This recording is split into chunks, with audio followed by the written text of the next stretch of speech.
विद्यार्थियों, हम आज आपको न्यूटन रैप्सन विधि से प्रॉब्लम्स को कैसे सोल्व करते हैं उसके बारे में बताएंगे। तो ये जो न्यूमेरिकल एनालिसिस है, संख्यात्मक विश्लेषण वाली जो आपकी बुक है, आपका पेपर है, इसमें एक तो आपके साइंटिफिक कैलकुलेटर अलाउड है। तो आप सभी विद्यार्थी साइंटिफिक कैलकुलेटर को खरीद लें। वो आपके एग्ज़ाम में भी काम आएगा और यहाँ प्रॉब्लम सोल्व करने के लिए काम आएगा। जैसे आपकी प्रॉब्लम है, न्यूटन रैप्सन विधि से x⁴ माइनस x माइनस 10 = 0 का x = 2 के समीप वाला मूल 3 दशमलव स्थानों तक ज्ञात कीजिए। Using Newton Raphson method find the root of x⁴ minus x minus 10 = 0 which is near to x = 2 correct to 3 places of decimal. इसको हल करने के लिए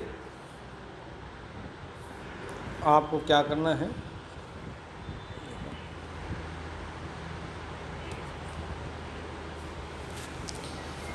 जो आपकी जो समीकरण दी हुई है उसको आपने f(x) मान लिया। तो आपने मान लिया f(x) = x⁴ minus x minus 10। तो f(x) का मान निकाल लो, 4x³ माइनस 1 आ जाएगा। फार्मूला जो है आपके पास xn न्यूटन रैप्सन जो फार्मूला है वो मैंने पिछले वाले PDF में बताया था। वो होता है xn + 1 = xn माइनस f(xn) बटे वे f(xn).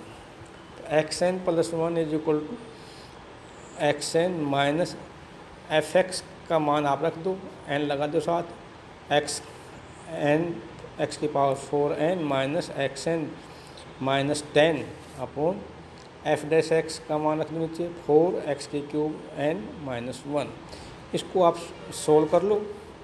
सॉल्यूशन आपने निकाल लिया। सोल्व करने के बाद आपके पास आ गया, आपने एलसीएम ले लिया और एलसीएम के बाद जो वैल्यू आई 3x⁴ + 10 अपॉन 4x³ माइनस 1। क्योंकि अब इसने दिया है, इसका जो मान है वो 2 के आसपास है। अगर नहीं भी देता तो हम x के मान ट्रायल और एरर मेथड से अपन करते, एक ऐसा पॉइंट निकालते जहाँ पर इसका मान पॉजिटिव है, दूसरा पॉइंट इसका वो जिसका मान नेगेटिव है। तो एक से पॉजिटिव, दूसरा नेगेटिव, तो इसका मतलब उसकी वैल्यू उस इंटरवल में कहीं ना कहीं है। ठीक, तो f(1) पर इसका मान नेगेटिव आता है और f(2) पर इसका मान पॉजिटिव आता है। तो यहाँ तो इसने दे रखा है, तो इसमें ज़्यादा अपने करने की ज़्यादा वो है नहीं जो। तो आप x0 जो इसने दिया है उसको आप x0 मान लोगे। जो वैल्यू दे रखी है उसको इनिशियल वैल्यू x0 से आप स्टार्ट करेंगे। x0 = 2 ले लिया, तो और n = 0 रखेंगे तो क्या जाएगा, x1 = 3x⁴ minus plus 10 upon 4x³ minus 1। x का मान आप रखोगे, x0 का मान, और इसको आपने सोल्व किया तो वैल्यू आ जाएगी 1.871। अब ये आपके पास x1 आएगा। n = 1 रखेंगे तो इस जो आपके लेफ़्ट साइड है वो x2 हो जाएगी।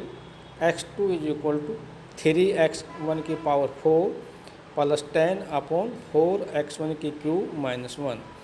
अब आपके पास x1 की वैल्यू आपने ज्ञात कर रखी है 1.871।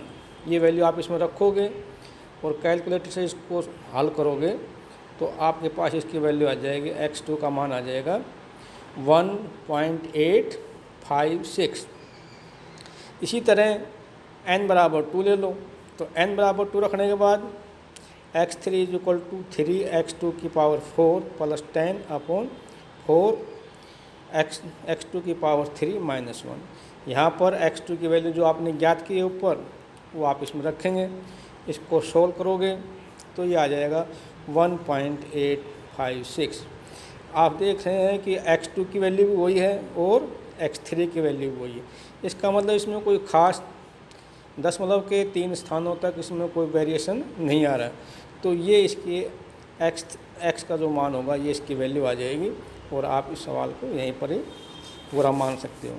यदि इसमें वेरिएशन आता है तो आप एक मान और निकाल लो। जब तक अगर इसने पूछा है दशमलव के 3 स्थानों तक, तो आपको तब तक चलना है जब तक कि दशमलव के 3 स्थानों तक इसका मान स्थिर नहीं हो जाता। इसी प्रकार नेक्स्ट जो है आपका नेक्स्ट क्वेश्चन है, find the real root of the equation x की cube minus 3x minus 5 is equal to 0 correct to 4 places of decimal by Newton Raphson method. Newton Raphson विधि द्वारा समीकरण x की cube minus 3x minus 5 is equal to 0 का वास्तविक मूल 4 दशमलव स्थान तक ज्ञात कीजिए। तो आपने जो भी आपके जो समीकरण है, इक्वेशन है, उसको f(x) के बराबर मानना है। तो दी हुई इक्वेशन को आपने f(x) के बराबर मान लिया, f(x) का मान निकाला, f(x) आपका आ गया 3x² माइनस 3। अब इसमें क्योंकि इसने इनिशियल वैल्यू नहीं दे रखी, x0 का मान नहीं दे रखा, तो अब अपने को स्वयं ज्ञात करना है। उसको ज्ञात करने के लिए f(x) में x का मान जैसे 1 रखा, x का मान 1 रखते हैं तो इसका मान माइनस में आ जाता है। x बराबर 2 रखा तो इसका मान माइनस 3 आ गया, तो ये माइनस का आ गया। तो f बराबर 3 रख के देखेंगे तो इसकी वैल्यू कितनी आ गई, पॉजिटिव आ गई। तो 2 पर इसका मान नेगेटिव था और 3 पर पॉजिटिव। तो जो इसका मतलब ये होगा, इसका जो रूट है वो 2 और 3 के बीच में है। तो आपका जो इंटरवल आया 2 और 3, इसके बीच में कहीं ना कहीं इसका मान एग्जिस्ट कर रहा है। अब आप देखो इसमें 0 के नज़दीक कौन सा है, -3 है या 13 है। आप देखेंगे कि -3 जो है वो 0 के नज़दीक है, तो यहाँ x0 आप 2 ले लोगे। यदि ये f3 का मान +1 आता तो आप इसमें x0 कितना लेते, 3 ले लेते। तो ये आप उसके हिसाब से कर सकते हो। अच्छा, अब न्यूटन रैप्सन मेथड आपको पता ही है, xn + 1 is equal to xn minus xn upon f(xn)। x इसको आपने सोल्व कर लिया, f(xn) के मान आपने रख दिया, इसको एलसीएम लेकर के आपने इसको सोल्व किया, और सोल्व करने के बाद आपके पास वैल्यू आ गई 2x³ + 5 अपॉन 3x² माइनस 3। अब n बराबर 0 रखोगे तो x1 is equal to 2x0³ + 5 3x0 का स्क्वायर माइनस 3। तो x0 का मान आप 2 रख दो, इसको हल करोगे तो इसकी वैल्यू आ जाएगी 2.333। क्योंकि दशमलव के 4 स्थानों तक ज्ञात करना है तो आपको वैल्यू 4 स्थानों तक लेनी है। फिर नेक्स्ट में n बराबर 1 रखोगे तो x2 बराबर आ जाएगा 2x, x2 बराबर 2x1³ + 5 upon 3x1² minus 3। x1 का मान आप 2.333 रखोगे, इसको सोल्व करोगे तो ये वैल्यू आपकी आ जाएगी 2.2805।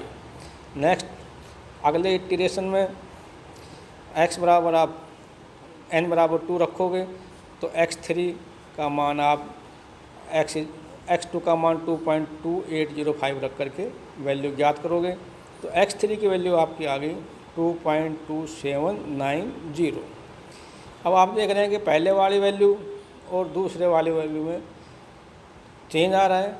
x1 की वैल्यू 2.33 थी, x2 वैल्यू जो है x2 की वैल्यू है 2.28, यानी 0.05 का अंतर आ गया, और x3 की वैल्यू आपकी है 2.2790। तो यहाँ भी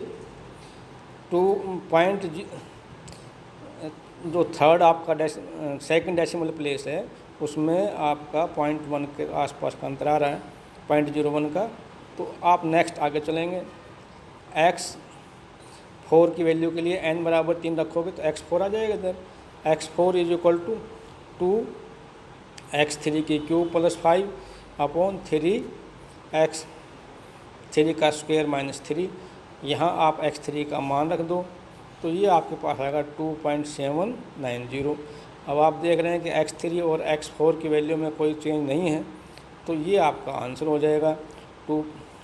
तो इसकी जो x की जो वैल्यू होगी, इसका जो रूट होगा 2.2790 होगा। इसी प्रकार आप और क्वेश्चन भी सोल्व कर सकते हो।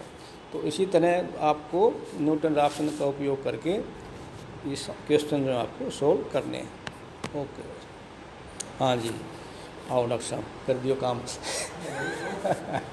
मुझे कल तो टाइम मिला कन्या को, अब कर करा